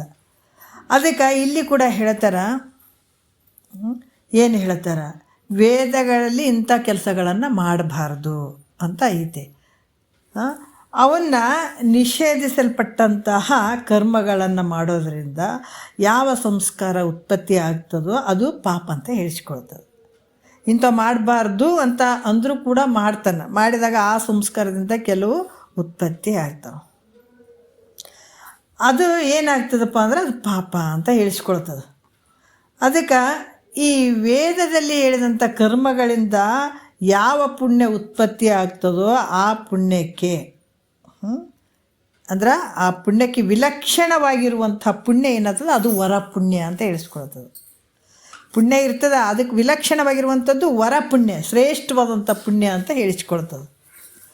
ಇಂಥ ವರ ಪುಣ್ಯ ಅಂದ್ರೆ ನಿಷ್ಕಾಮ ಭಾವದಿಂದ ಮಾಡಿದಂಥ ಒಂದು ಪುಣ್ಯ, ವರ ಪುಣ್ಯ ಶ್ರೇಷ್ಠವಾದಂಥ ಪುಣ್ಯ. ಆ ವರ ಪುಣ್ಯ ಬಳ್ಳಿಯನ್ನು ಅದನ್ನು ವಿಸ್ತಾರವಾಗಿ ದೊಡ್ಡ ಪ್ರಮಾಣವಾಗಿ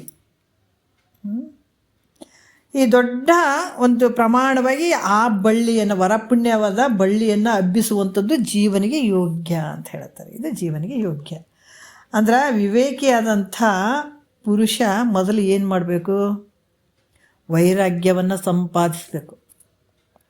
ವೈರಾಗ್ಯ ಯಾಕಂತಂದರೆ ಇದು ಭಾಳ ಮುಖ್ಯ. ಇವೆಲ್ಲ ಒಂದು ಮನೆ ಕಾಲಮ್ಗಳು ಹೆಂಗೆ ಅದ್ರಂಗೆ ಇವು ವೈರಾಗ್ಯ, ವಿವೇಕ, ವೈರಾಗ್ಯ, ಶಮ, ದಮಾದಿ ಏನಂತ ಹೇಳ್ತೀವಲ್ಲ, ಇವು ಕಾಲಮ್ಗಳಿದ್ದಂಗೆ. ಇವು ಗಟ್ಟಿ ಇತ್ತು ಅಂತಾರೆ ಮನೆ ಏನು ಜ್ಞಾನಕ್ಕೆ ಭಾಳಷ್ಟು ಹೆಲ್ಪ್ ಆಗ್ತದೆ, ಸಹಾಯ ಆಗ್ತದೆ. ಇಲ್ಲಿ ಕೂಡ ವೈರಾಗ್ಯ ಮೊದಲು ಸಂಪಾದಿಸಬೇಕು, ಆಮೇಲೆ ಶಮ ದಮಾದಿಗಳನ್ನು ಸಾಧಿಸಿ. ಯಾವಾಗ ವೈರಾಗ್ಯ ಬಂತಂದ್ರೆ ಅರ್ಧ ಕೆಲಸ ನಿಂದಾಯಿತು. ವೈರಾಗ್ಯ ಅಂದ್ರೆ ಏನ್ರಿ ಅಪ್ಪ, ಹೆಂಡತಿ ಮಕ್ಕಳನ್ನ ಬಿಟ್ಟು ಹೋಗ್ಬೇಕೇನ್ರಿ, ಅದು ವೈರಾಗ್ಯ ಏನ್ರಿ ಅಂತ ಅಲ್ಲ. ವೈರಾಗ್ಯ ಅಂದ್ರೆ ಮನಸ್ಸಿನಲ್ಲಿ ವಿಷಯಗಳ ದೋಷ ದರ್ಶನ ನಮಗಾಯಿತು ಅಂದ್ರೆ ಮತ್ತೆ ತಿರ್ಗಾ ಮನಸ್ಸು ಅದ್ರ ಮೇಲೆ ಹೋಗ್ಬಾರ್ದು, ಬಿಟ್ಟದ್ದು ಬಿಟ್ಟಂಗೆ ಸರಿ. ಅದು ಮತ್ತೆ ತಿರ್ಗಾ ನೋಡಬಾರ್ದು ಅಂದ್ರೆ ಏನು, ಅಪೇಕ್ಷೆ ಪಡಬೇಡ ಅಷ್ಟೇ. ನೀ ಏನು ಎಲ್ಲದ್ರ ಮೇಲೆ ಆಸೆ ಇಟ್ಕೊಂಡು ಕೂತಿ, ಇಷ್ಟು ದಿವಸ ಗುರುವಾಕ್ಯ ಕೇಳೋದಕ್ಕಿಂತ ಮುಂಚೆ ಎಲ್ಲದ್ರ ಮೇಲೆ ಆಸೆ ಇಟ್ಕೊಂಡು ಕುಂತಿದ್ದೀವಪ್ಪ, ಅದು ಮಾಡಬೇಕು, ಇದು ಮಾಡಬೇಕು, ಅದು ಮಾಡಬೇಕಂತ ಇಟ್ಕೋಬಾರ್ದು ಅಂತ ಅಲ್ಲ. ಆದ್ರೆ ಎಷ್ಟು ನಿನಗೆ ಇದಾಗ್ತದೆ ಅಷ್ಟೇ ಮಾತಾಡ್ಬೇಕು. ದುರಾಸೆ ಅಷ್ಟು ಮಾಡಬೇಕು, ಭಾಳಷ್ಟು ದೊಡ್ಡ ಆಸೆಗಳನ್ನು ಇಟ್ಕೊಂಡು ಅದ್ರ ಬೆನ್ನು ಬೀಳಕ್ಕೆ ಹೋಗೋದಂಥದ್ದಲ್ಲ. ಅದಕ್ಕೆ ಇಲ್ಲಿ ಕೂಡ ಹೇಳ್ತಾರೆ, ವಿವೇಕಿಯಾದಂಥ ಪುರುಷ ಮೊದಲು ಏನು ಮಾಡ್ತಾನೆ, ವೈರಾಗ್ಯವನ್ನು ಸಂಪಾದಿಸ್ಬೇಕಾಗ್ತದೆ. ಆಮೇಲೆ ಏನಾಗ್ತದಪ್ಪ ಅಂದರೆ ಶಮ ಅಂದ್ರೇನು, ಮನಸ್ಸನ್ನು ನಿಗ್ರಹ ಮಾಡ್ಕೊಳ್ಳುವಂಥದ್ದು. ದಮ ಅಂದರೆ ಇಂದ್ರಿಯಗಳನ್ನು ನಿಗ್ರಹ ಮಾಡ್ಕೊಳ್ಳುವಂಥದ್ದು. ಇದನ್ನು ಸಾಧಿಸಿ ಅಷ್ಟೇ ಸಾಧಿಸ್ಕೊಂಡು ಮನೆಯಾಗ ಕುಂತೀನ್ರಿ, ಗುರುವಿನ ಬಳಿ ನಾವು ಹೋಗಂಗಿಲ್ಲ ಅಂದರೆ ನಡೆಯಂಗಿಲ್ಲ.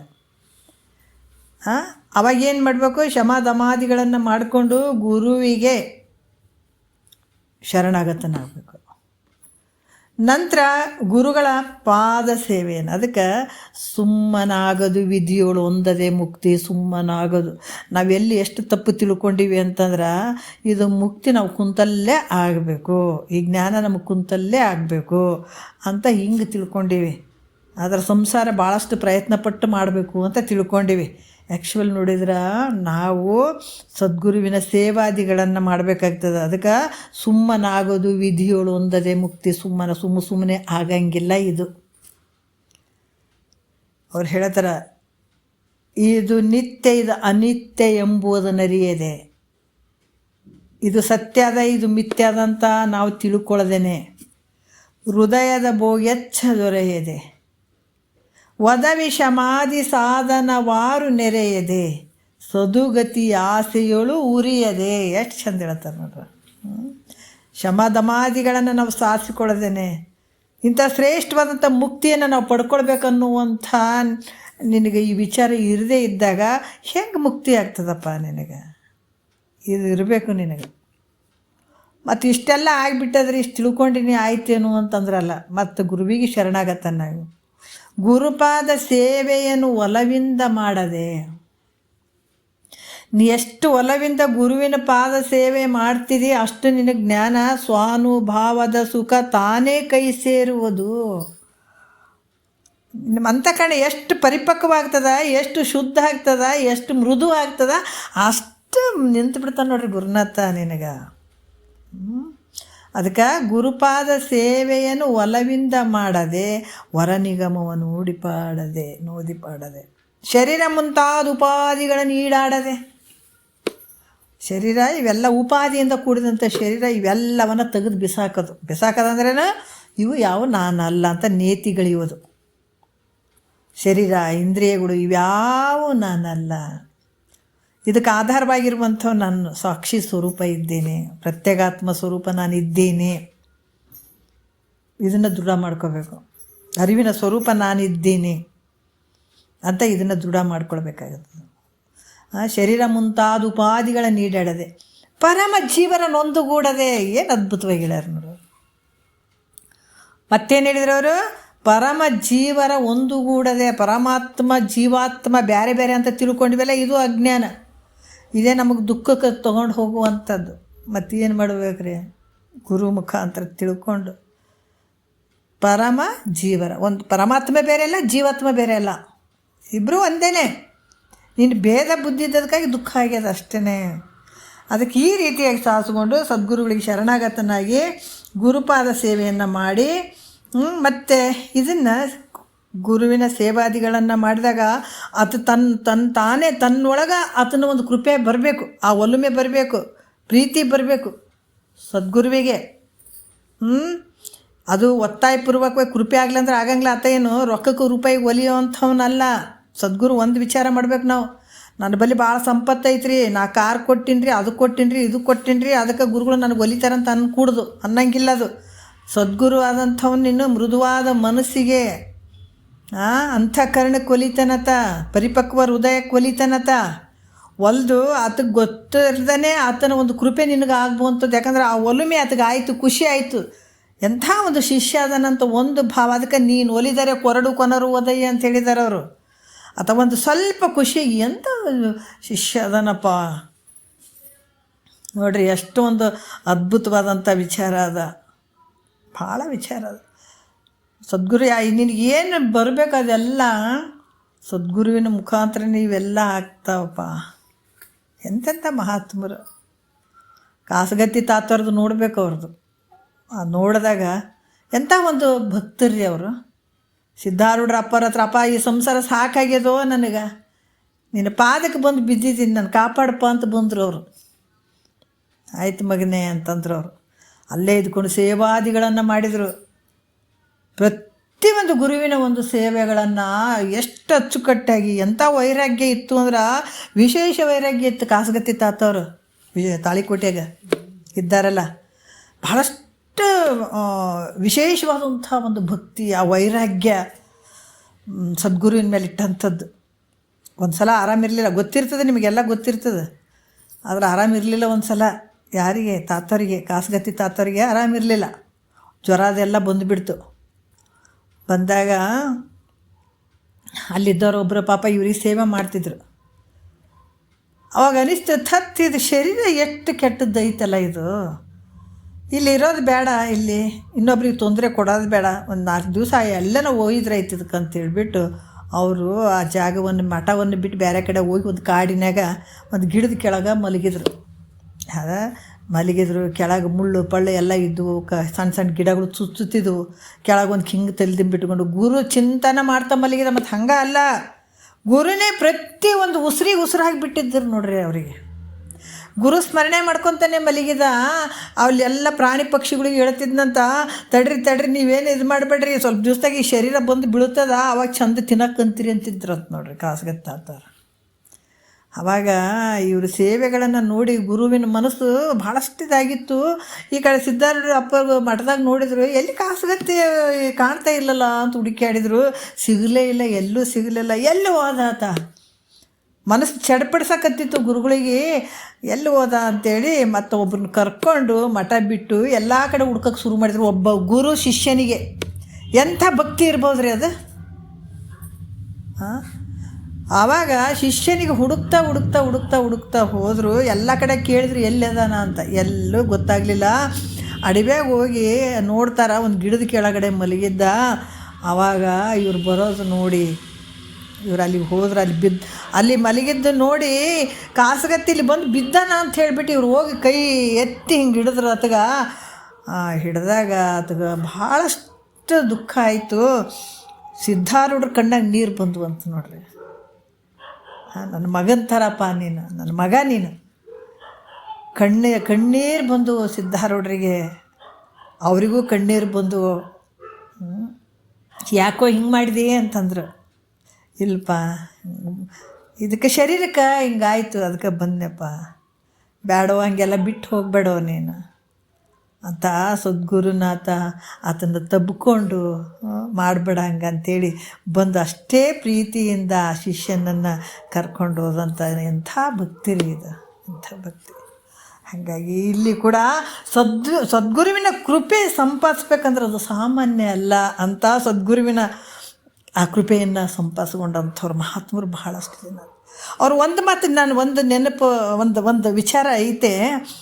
ಸದ್ಗುರುವಿಗೆ ಅವ್ರು ಏನು ಮಾಡ್ತಿದ್ರು, ಭಿಕ್ಷೆ ಬೇಡ್ಕೊಂಡು ತರ್ತಿದ್ರಂತ. ತಂದಾಗ ತಂದು ಕೊಡ್ತಿದ್ರು. ಆಮೇಲೆ ಊಟ ಎಲ್ಲ ಮಾಡಿಬಿಟ್ಟು ಅದು ಒಂದು ಸ್ವಲ್ಪ ಉಳಿದದ್ದು ಪತ್ರೊಳಿಗೆ ಒಳಗೆ ಉಳಿದದ್ದು ಅದನ್ನು ತೊಗೊಂಡೋಗಿ ಎಲ್ಲೋ ಕೂತ್ಕೊಂಡು ಉಣ್ತಿದ್ರು ಅಂತವ್ರು. ಅದರ ಪತ್ರೊಳಗೆ ಉಳಿದದ್ದು ಗುರುಗಳು ಊಟ ಮಾಡಿದ್ದು ಒಂದು ಅಗಳು ಪಗಳು ಎಲ್ಲ ತೊಗೊಂಡು ಜೋಡಿಸ್ಕೊಂಡು ತಿಂದ್ರೆ ಆ ನಾಯಿ ಕಾಗಿಗಳು ಏನಾದರೂ ಪಕ್ಷಿಗಳು ಬಂದು ಕೂತು ತಿಂದ್ರು ಕೂಡ ಅದ್ರ ಜೊತೆ ನೀತನು ತಿಂತಿದ್ನಂತ. ಅಂಥ ವೈರಾಗ್ಯಶಾಲಿ ಕಾಸಗತ್ತಿ ತಾತರು. ಅದ್ರ ಜೊತೆ ಆತನು ಕೂಡ ತಿಂತಿದ್ನಂತ. ಒಬ್ರಿಗೆ ಕೇಳಿದ್ರಂತ, ಅಲ್ಪ ನೀ ಚಲೋ ಅನ್ನ ಉಣ್ಬೇಕಿಲ್ಲ, ಯಾಕಿಂತ ಕೆಟ್ಟದ್ದು ಇಟ್ಟಿಟ್ಟು ತಿಂತಿದ್ದಿ ಅಂತಂದ್ರಂತ. ನಾನು ಹೊಟ್ಟೆ ತುಂಬ ತಿಂದೆ ಅಂದ್ರೆ, ಚಲೋ ಅನ್ನ ಅದ, ಚಲೋ ಊಟ ಅದ ಅಂತೇಳಿ ಹೊಟ್ಟೆ ತುಂಬ ತಿಂದಿನಿ ಅಂದ್ರೆ ಗುರುವಿನ ಸೇವೆ ಮಾಡಿದಕ್ಕೆ ಅಲಸ್ಯತನ ಬರ್ತದ ನನಗೆ, ಅದು ಬೇಗ ನಿದ್ದೆ ಹತ್ತಿ ಬಿಡ್ತದ. ಅದಕ್ಕೆ ನಾನು ಹಂಗೆ ಉಣಂಗಿಲ್ಲ. ಮತ್ತು ಇನ್ನೊಂದು ಚಲೋ ತಿನ್ನಿ ಅಂದ್ರೆ ಈ ನಾಲ್ಗಿಗೆ ರುಚಿ ಹತ್ತದ ಅಂತ. ರುಚಿ ಹತ್ತಿಕೇಸಿ ಬರೀ ಅದನ್ನು ಬಯಸ್ತದ. ಇದಕ್ಕೆ ನಾನು ಚಲೋದು ಹಾಕಂಗಿಲ್ಲ ಅಂದ್ರಂತ ನೋಡ್ರಿ. ಎಂಥ ವೈರಾಗ್ಯ ಇರ್ಬೋದು ಅವ್ರದ್ದು. ಹಂಗಂತ ದೊಡ್ಡ ಮಹಾತ್ಮರಾಗಿಬಿಟ್ರು ಅವರು. ಅದಕ್ಕೆ ಒಂದು ಬಿಡು ಒಂದು ಇಡಿ. ನಾವು ತ್ಯಾಗ ಮಾಡಿದಾಗ ಆನಂದ ಆಗ್ತದೆ ನಮಗೆ. ನಾವೇನು ಹಿಡ್ಕೊಂಡು ಕುಂತೀವಲ್ಲ, ಹಿಡ್ಕೊಂಡು ಕುಂತಾಗ ಇದನ್ನು ಕಳ್ಕೊತೀವಿ, ಇಂಥ ಆನಂದವನ್ನು ಕಳ್ಕೊತೀವಿ. ಯಾವಾಗ ಇದನ್ನು ಬಿಡ್ತೀವಿ ಇಂಥ ಆನಂದವನ್ನು ಪಡ್ಕೊಳಕ್ಕೆ ಸಾಧ್ಯ ಅದ. ಅದಕ್ಕೆ ಇದನ್ನು ತ್ಯಾಗ ಮಾಡಿ. ಏನು ಗಟ್ಟಿಯಾಗಿ ಹಿಡ್ಕೊಂಡು ಕುಂತಿಲ್ಲ, ಅದರಿಂದ ದುಃಖನೇ ಐತೆ. ಅದಕ್ಕೆ ಗುರುನಾಥ ತಿಳಿಸ್ತಾನೆ ನೋಡಪ್ಪ, ಅದು ನೀನು ಬಿಡು ಅಂತ ಹೇಳಂಗಿಲ್ಲಪ್ಪ, ಮೆಲ್ಲಕ್ಕೆ ಬಿಟ್ಕೊಂಡು ಈ ಕಡೆ ತಗೋ ಭಾವ. ಇದು ನಿನಗೆ ಆನಂದ ಕೊಡುವಂಥದ್ದು, ಸದಾಕಾಲ ಆನಂದ ಕೊಡುವಂಥದ್ದು. ಅದಕ್ಕೆ ಗುರುಗಳ ಕೃಪಾ ದೃಷ್ಟಿಯಿಂದ ಏನನ್ನಾದರೂ ಹೇಳಲಿಕ್ಕೆ, ಅದಕ್ಕೆ ಏನಂತಂದ್ರೆ ಅವ್ರು ಏನೇ ಹೇಳಿದ್ರು, ಸದ್ಗುರು ಹೇಳಿದ್ರೆ ಅದನ್ನು ಶ್ರವಣ ಮಾಡಬೇಕು. ಗುರು ಹೇಳಿದಂಥ ಶ್ರವಣ ಮಾಡುವಂಥದ್ದಾಗಿರ್ಬೋದು, ಶ್ರವಣ ಮಾಡಿದ್ದನ್ನು ಮನನ ಮಾಡಬೇಕು. ಅವ್ರು ಹೇಳಿದಂಥದ್ದು ಕೇಳಿ ಅವರಿಗೆ ಬಿಟ್ಟು ನಾ ಮತ್ತು ನಾಳೆ ಕೇಳಲ್ತನೂ ಬರೀ ಸಂಸಾರ ಮಾತು, ಆ ಮಾತು, ಈ ಮಾತು, ಅಗಲಾಯ್ತು ಕುಂಬಳಾಯ್ತು ಅನ್ನಂಗಿಲ್ಲ. ಅದನ್ನು ಗುರು ಹೇಳಿದಂಥ ವಾಕ್ಯವನ್ನು ಸ್ವಲ್ಪ ತಲೆಯಾಗಿ ತೊಗೊಂಡು ಅದೇ ಚಿಂತನೆ ಮಾಡಬೇಕು, ಮನನ ಮಾಡ್ತಾ ಹೋಗಬೇಕು. ಅದಕ್ಕೆ ಪುನಃ ಅದನ್ನೇ ನಿಧಿಧ್ಯಾಸನ ಮಾಡಬೇಕು. ಎಲ್ಲಿ ಕೂತ್ಕೊಂಡ್ರೆ ನಿಂತ್ರೆ ಇದಕ್ಕಿಂತ ಜಾಗ ಅಂತ ಇರೋಂಗಿಲ್ಲ. ನೀ ಕೆಲಸ ಮಾಡ್ತಾ ಕೂಡ ನಿಧಿಧ್ಯಾಸನ ಮಾಡ್ಕೋಬೋದು, ಮನನ ಮಾಡ್ಕೋಬೋದು, ನಿಧಿಧ್ಯಾಸನ ಮಾಡ್ಕೋಬೋದು. ಬರೀ ಒಂದು ಕಡೆ ಕುಂತು ಮನನ ಮಾಡಬೇಕು, ನಿಧಿಧ್ಯಾಸನ ಮಾಡ್ಬೇಕು ಅನ್ನುವಂಥದ್ದು ಇರೋಂಗಿಲ್ಲ. ಗುರುವಾಕ್ಯವನ್ನು ಒಂದು ಕಡೆ ಕುಂತು ಕೇಳಬೇಕು. ಕೇಳಿದ್ದನ್ನು ತಿರ್ಗಾ ನೀನು ಏನಾರ ಮಾಡು, ಅದನ್ನು ತಲೆಗೆ ಅದನ್ನು ಮನನ ಮಾಡುವಂಥದ್ದು, ನಿಧಿಧ್ಯಾಸನ ಮಾಡುವಂಥದ್ದು. ಇದು ಎಲ್ಲಿವರೆಗೂ, ಯಾಕಂತಂದ್ರೆ ನಿನ್ನ ಮನಸ್ಸಿನ ವೃತ್ತಿಗಳು ಎಲ್ಲಿವರೆಗೂ ಲಯ ಆಗ್ತಾವೋ ಅಲ್ಲಿ ತನ ನಿನ್ನ ಸ್ವರೂಪದಲ್ಲಿ ಲಯ ಆಗಬೇಕು, ಎಲ್ಲಷ್ಟು ಲಯ ಆಗಬೇಕು. ಯಾವಾಗ ನಿದ್ದೆ ಅಂತ ಹೇಳ್ತೀವಲ್ಲ, ನಿದ್ದೆ ಮಾಡಬೇಕಾದಾಗ ನಮ್ಮ ಎಲ್ಲ ವೃತ್ತಿಗಳು ನಿವೃತ್ತಿ ಆಗಬೇಕು, ಅಂದ್ರೆ ಲಯ ಆಗಬೇಕು. ಈಗ ಹೆಂಡತಿ, ಮಕ್ಕಳು, ಸಂಸಾರ, ರೊಕ್ಕ, ರೂಪಾಯಿ, ಅಧಿಕಾರ, ಆಸ್ತಿ, ಅಂತಸ್ತು ಎಲ್ಲವೂ ನಮ್ಮ ಮನಸ್ಸಿನಿಂದ ಯಾವಾಗ ಲಯ ಆಗ್ತದೆ ಅವಾಗ ನಿದ್ದೆ ಬರ್ತದೆ. ನಿದ್ದೆ ಅಂತೀವಿ ಅದಕ್ಕೆ. ಅಲ್ಲಿ ಏನಾರ ಒಂದು ಸ್ವಲ್ಪ ನಮ್ಮ ಮನಸ್ಸಿನಲ್ಲಿ ಸುಳು ಇತ್ತು, ಏನೋ ವಿಚಾರ ಇತ್ತು ಅಂದ್ರೆ ನಮ್ಮ ನಿದ್ದೆ ಅಂತೀವಿ ಅನ್ನೋದಕ್ಕೆ. ತಲೆಯಾಗ ಒಂದು ಚಿಂತೆ ಐತ್ರಿ, ಅದಕ್ಕೆ ನಿದ್ದೆನೇ ಬರೋವಲ್ದು ನನಗೆ ಅಂತೀವಿ. ಅದು ಚಿಂತೆ ಅನ್ನುವಂಥದ್ದು ಏನು ಇರ್ತದಲ್ಲ, ಏನೇ ವಿಷಯ ಇದ್ದರೂ ಕೂಡ ಅದು ಸಂಪೂರ್ಣ ಲಯ ಆಗ್ಬೇಕು ನಿನ್ನಲ್ಲಿ. ಯಾವಾಗ ಲಯ ಆಗ್ತದೆ ಅವಾಗ ಹಾಡುವುದು ನಿದ್ರೆ ಆಗ್ತದೆ, ಅವಾಗ ಆನಂದದ ನಿದ್ರೆ ಆಗ್ತದೆ. ಇಲ್ಲಿ ಕೂಡ ನೀನೇನು ವಿಷಯಾದಿಗಳ ಒಂದು ಏನದಾವ ವೃತ್ತಿಗಳೇನು ಅದಾವ, ನಿನ್ನ ಚಿತ್ತವೃತ್ತಿ ಏನದಾವ, ಇವೆಲ್ಲ ಸ್ವರೂಪದಲ್ಲಿ ಲಯ ಆಗುವ ತನ ಇದು ಶ್ರವಣ ಮನನ ನಿಧಿಧ್ಯಾಸನ ಆಗಬೇಕು ದುಡಾಗೋವರೆಗೂ. ಅದಕ್ಕೆ ಈ ರೀತಿ ಮಾಡುವಂಥದ್ದು ಅಧಿಕಾರಿಯಾದಂಥ ಇದನ್ನು ಮಾಡ್ಕೊಳ್ತಾನೆ. ಮತ್ತು ಎಲ್ಲಿವರೆಗೂ ಆತ ಲಯ ಆಗಂಗಿಲ್ಲ ಅಲ್ಲಿವರೆಗೂ ಜ್ಞಾನ ಸಂಪೂರ್ಣವಾಗಿ ದೃಢ ಆಗಂಗಿಲ್ಲ ಅಂತ ಅಧಿಕಾರಿಯಾದಂಥ ಪುರುಷನ್ನು ನಿನಗೆ ದೃಢ ಆಗೋವರೆಗೂ ವಿಷಯ ನಿನ್ನ ಮನಸ್ಸಿನಲ್ಲಿರುವ ವೃತ್ತಿಗಳು ಎಲ್ಲ ಲಯ ಆಗಬೇಕು, ಏನೊಂದು ಇರಬಾರ್ದು ಎಲ್ಲ. ಮತ್ತು ನೀನು ತ್ಯಾಗ ಮಾಡ್ಕೋದ ದೋಷಗಳ ದರ್ಶನ ಆಯ್ತಂದ್ರೆ ಮತ್ತೆ ಯಾಕೆ ಮನಸ್ಸು ಹೋಗ್ತದೆ ಹೇಳ್ರಿ, ತಾನೇ ಒಂದೇ ಕಡೆ ಉಳ್ಕೊಂಡ್ಬಿಡ್ತೀವಿ, ಎಲ್ಲೂ ಹೋಗಂಗಿಲ್ಲ ಅದು. ಅದಕ್ಕಿದು ಪ್ರಯತ್ನ ಭಾಳ ಮುಖ್ಯ ಅಂತ ಹೇಳ್ತಾರೆ. ಒಂದು ಸಲ ನೀ ಮನಸ್ಸನ್ನು ಹಿಂಗೆ ಮಾಡ್ಕೊಂಡು ಬಿಟ್ಟು ಅಂದ್ರೆ ನೀನು ಹೋಗಂದ್ರೆ ಹೋಗಂಗಿಲ್ಲ ಅದು, ಇಂಥದನ್ನು ಬಯಸ್ಬೇಕಂದ್ರೆ ಬಯಸಂಗಿಲ್ಲ ಅದು. ಅದಕ್ಕೆ ಮಹಾತ್ಮರು ಹೇಳ್ತಾರೆ, ವೇದಾಂತ ಓದುತ್ತಾ ಸಿದ್ಧಾಂತ ತಿಳಿಯುತ್ತಾ ಸದ್ಗುರು ವಾಕ್ಯ ಕೇಳುತ್ತಾ ಭವ ಇದ್ದಂಗೆ ಗೆದ್ದು ಹೋಗತ್ತಾ. ಗೆದ್ದು ಬಿಡೋದೆ ಇದ್ದಾಗೆ ಗೆದ್ದು ಬಿಡ್ತದೆ ಇದು ಭವವನ್ನು, ಈ ದುಃಖವನ್ನು ಗೆದ್ದು ಬಿಡ್ತದೆ ಇದು. ಯಾವಾಗ ಸದ್ಗುರು ವಾಕ್ಯ ಗೆಲ್ಲಿಸಿ ಬಿಡ್ತದದು. ಅದಕ್ಕೆ ಈ ರೀತಿಯಾಗಿ ದೃಢ ಆಗೋವರೆಗೂ ಅಧಿಕಾರಿಯಾದಂಥ ಪುರುಷ ಇದನ್ನು ಮಾಡ್ತಾನೆ ಇರಬೇಕಾಗ್ತದೆ, ಬಿಡಬಾರ್ದು. ಒಂದು ದಿವ್ಸ ಬಿಟ್ಟೆ ಒಂದು ದಿವ್ಸ ಮಾಡಿದೆ ಅಂದ್ರೆ ಅಲ್ಲ ಇದು. ಅದಕ್ಕೆ ವೈರಾಗ್ಯ ಸಮಾಧಿಗಳನ್ನು ಸಾಧಿಸುತ್ತಾ ಶ್ರವಣ ಮನನ ನಿಧಿಗಳನ್ನು ಮಾಡಬೇಕು. ವೈರಾಗ್ಯದಿಂದ ಈ ಸಮಾಧಿಗಳನ್ನು ಮತ್ತು ಈ ಶ್ರವಣ ಮನನ ನಿಧಿಧ್ಯಾಸನ ಮಾಡಬೇಕಂತ ಈ ರೀತಿ ವರಪುಣ್ಯವನ್ನುವಂಥ ಬಳ್ಳಿಯನ್ನು ಹಬ್ಬಿಸಬೇಕು. ಇದು ವರಪುಣ್ಯದಿಂದ ಇವೆಲ್ಲ ಬರುವಂಥವು. ಇಂಥ ಒಂದು ವರಪುಣ್ಯವನ್ನು ನಾವು ಬಳ್ಳಿ ಹಬ್ಬಿಸ್ಬೇಕು. ಹೆಂಗೆ ಬಳ್ಳಿಯನ್ನು ಹಬ್ಬಿಸ್ಬೇಕು ಅಂದ್ರೆ ಮೊದಲ ಒಂದು ಕಟ್ಟಿಗೆಯನ್ನು ಮತ್ತು ಅಲ್ಲಿ ನಡ ಹಾಕಿ ಅದಕ್ಕೆ ಬಳ್ಳಿಯನ್ನು ಹಬ್ಬಿಸ್ತಾರೆ, ಹೌದಲ್ಲ. ಅದ್ರಂಗ ಚೆನ್ನಾಗಿ ಹಬ್ಬಿದ ಮೇಲೆ ಅದು ಹೂವು ಬಿಡ್ತದೆ, ಆಮೇಲೆ ಕಾಯಿ ಆಗ್ತದೆ, ಆಮೇಲೆ ಅದು ಕಾಯಿಗಳು ಪಕ್ವಾಗ್ತವೆ, ಹಣ್ಣಾಗ್ತದೆ. ಹಾಗೆ ಅವುಗಳನ್ನು ಅರ್ದುಕೊಂಡು ಜನ ತಿಂತಾರೆ. ಹೆಂಗೋ ಹಾಗೆ ಕೂಡ ವರಪುಣ್ಯ ಅನ್ನುವಂಥ ಬಳ್ಳಿಯನ್ನು ಮೊದಲು ಗುರು ಅನ್ನುವಂಥ ಒಂದು ಕೋಲಿಗೆ ಹಬ್ಬಿಸುವಂಥದ್ದು. ಆಮೇಲೆ ಈ ಶ್ರದ್ಧಾ ಭಕ್ತಿಯಿಂದ ಕೂಡಿದಂಥ ಸೇವಾದಿ ಅನ್ನುವಂಥ ನೋಡ್ರಿ ಹಂದರವನ್ನು ನೋಡ್ರಿ, ಅಂದ್ರೆ ಇಂಥ ಹಂದರವನ್ನು ಅದ್ರ ಮೇಲೆ ಹಬ್ಬಿಸುವಂಥದ್ದು. ಮತ್ತು ಗುರುಮುಖದಿಂದ ಮಹಾವಾಕ್ಯದ ಒಂದು ಶ್ರವಣ ಮಾಡ್ತಕ್ಕಂಥದ್ದು. ಈ ರೀತಿಯಾಗಿ ಗುರುಮುಖದಿಂದ ಮಹಾವಾಕ್ಯದ ಶ್ರವಣ ಮಾಡುವಂಥದ್ದು ಹೂವು ಆಗ್ತದೆ, ಅದನ್ನು ಮನನ ಮಾಡುವಂಥದ್ದು ಕಾಯಿ ಆಗ್ತದೆ, ನಿಧಿಧ್ಯಾಸನ ಮಾಡುವಂಥದ್ದು ಹಣ್ಣಾಗ್ತದೆ ಗುರುವಾಕ್ಯದಲ್ಲಿ. ಯಾಕಂದರೆ ಶ್ರವಣ ಮಾಡೋಕೆ ಕಾಯಿ, ಮನನ ಮಾಡುವಾಗ ಶ್ರವಣ ಮಾಡುವಾಗ ಏನಾಗ್ತದೆ ಹೂವು ಆಗ್ತದೆ, ಹೌದಾ. ಮನನ ಮಾಡೋಕೆ ಕಾಯಿ ಆಗ್ತದೆ, ನಿಧಿಧ್ಯಾಸನ ಮಾಡಿದಾಗ ಹಣ್ಣಾಗ್ತದೆ, ಪಕ್ವಾದ ಹಣ್ಣಾಗ್ತದೆ. ಆಮೇಲೆ ತನ್ನ ಸ್ವಸ್ವರೂಪದ ಸ್ಥಿತಿಯಲ್ಲಿ ಸದಾ ಇರುವಂಥದ್ದೇ ಹಣ್ಣು ತಿನ್ನುವಂಥದ್ದು. ಅರ್ಥ ಆಯ್ತಲ್ಲ. ಯಾವಾಗ ಹಣ್ಣು ಆಯಿತು ಅಂದಾಗ, ನಿಧಿಧ್ಯಾಸನ ದೃಢ ಆಯಿತು ಅಂದಾಗ ಹಣ್ಣು ಹೆಂಗೆ ಹರ್ಕೊಂಡು ತಿಂತೀವಿ, ಅದ್ರಾಗ ನಿನ್ನ ಸ್ವಸ್ವರೂಪದಲ್ಲಿ ಇದ್ಕೊಂಡ್ಬಿಟ್ಟು ಅಂದ್ರೆ ಹಣ್ಣುಗಳನ್ನು ಹರ್ಕೊಂಡು ತಿಂದಂಗೆ. ಈ ರೀತಿಯಾಗಿ ಅಧಿಕಾರಿಯಾದಂಥವನು ವೈರಾಗ್ಯ ಸಮಾಧಿ ಇವೆಲ್ಲ ಭಕ್ತಿ ಶ್ರದ್ಧಾ ಸಮಾಧಾನ ಶ್ರವಣ ಮನನ ಇವೆಲ್ಲ ನಿಧಿಧ್ಯಾಸಗಳನ್ನು ಮಾಡ್ತಾ ವರಪುಣ್ಯ ಅನ್ನುವಂಥ ಬಳ್ಳಿಯನ್ನು ಬೆಳೆಸಬೇಕು. ಅದನ್ನು ಬೆಳೆಸ್ಬೇಕಲ್ಲದೆ ಅದನ್ನು ಕತ್ತರಿಸ್ಬಾರ್ದು ನೋಡ್ರಿ. ಅದರಿಂದ ನಿನಗೆ ಲಾಭ ಐತೆ ಅಂತ ಹಣ್ಣನ್ನು ಈ ಹಣ್ಣನ್ನು ತಿನ್ನು.